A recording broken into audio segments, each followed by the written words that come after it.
Stacking your tumble dryer on your washing machine can free up substantial floor space.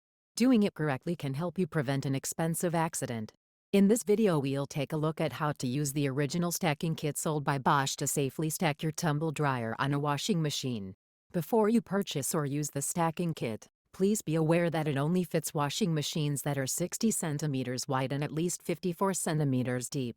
Installing the stacking kit involves drilling into the worktop of your washing machine.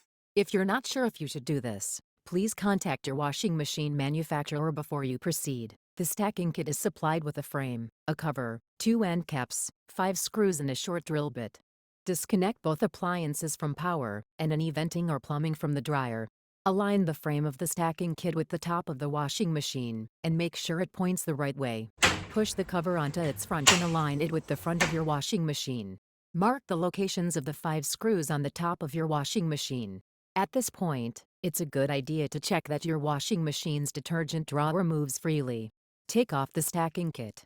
Now, use the supplied drill bit to drill short holes into your washing machine's worktop at the 5 locations you marked earlier. Place the stacking kit on the washing machine and screw it into place. Have 2 healthy adults lift the tumble dryer into place, making sure its feet are in their slots. Insert the supplied caps to prevent your dryer's feet from slipping out of position. Install the front cover. Reattach any plumbing or venting lines and reconnect both appliances to power.